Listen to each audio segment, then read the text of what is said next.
Bonjour, je suis Patrick Chouvet, j'ai repris la société EAC en 2002. La société s'est focalisée sur les ornements métalliques. Nous avons aujourd'hui l'avantage de coordonner tous les métiers qui permettent de fabriquer un ornement métallique, du bureau d'études, infographie, design, jusqu'à la décoration, émaillage, collage de strass dans notre usine en Roumanie. Aujourd'hui, EAC, c'est environ 100 collaborateurs qui officient dans tous les corps de métier que nous avons créés. Au fil des 15 années, on a complètement modernisé l'usine, on a énormément investi. L'objectif est de proposer aux clients du développement de prototypes très rapide. Donc les premiers investissements que nous avons faits, c'était dans une machine numérique qui nous permettait très rapidement de développer des pièces en laiton pour que nos clients, sous une dizaine de jours, puissent avoir la pièce finie. Très rapidement, j'ai été intéressé par l'impression 3D. Il me semblait que ça nous permettrait d'aller beaucoup plus vite. Les résines qu'on imprimait, si on arrivait à les rendre comme des pièces métalliques, on pouvait leur faire intégrer le même process industriel que les pièces laiton qu'on fabriquait auparavant. Et de fil en aiguille, on s'est même dit, mais pourquoi pas métalliser directement la résine pour avoir un effet pièce métallique qui nous permettrait d'aller encore plus vite. Ce que nous proposons donc à nos clients est tout simplement de nous envoyer un croquis. On va ensuite le transformer en fichier informatique 3D. Ce fichier informatique 3D, une fois créé, va être transformé pour être imprimable. Nous avons 2 imprimantes 3D en stéréolithographie.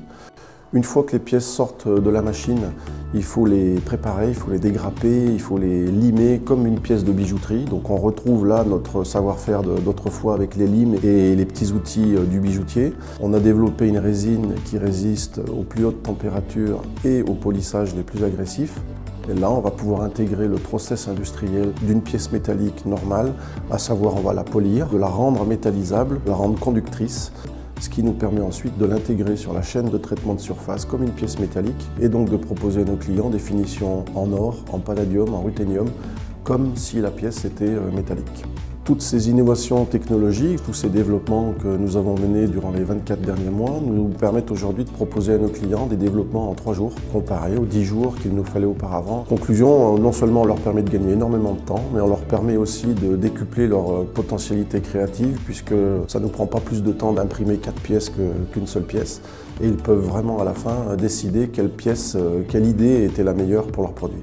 Tous les membres du bureau d'études d'EAC jusqu'à présent étaient diplômés de bijouterie. L'intégration de ces technologies du futur nous a amené forcément à recruter du personnel spécialisé dans la manipulation des logiciels 3D. On a donc embauché un maquettiste numérique.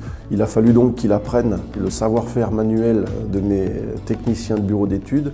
Par la suite, on a intégré une jeune étudiante en design. Elle nous amène à faire des pièces vraiment différentes, des pièces originales, de plus en plus complexes, de plus en plus attirantes pour perpétuer le savoir-faire français dans le monde du luxe et miser sur l'évolution technologique, sur la transversalité entre les différents mondes qui nous permettait de gagner du temps et de proposer toujours à nos clients des délais plus courts et d'une créativité plus affirmée. C'est donc notre manière à nous d'aller vers l'industrie du futur.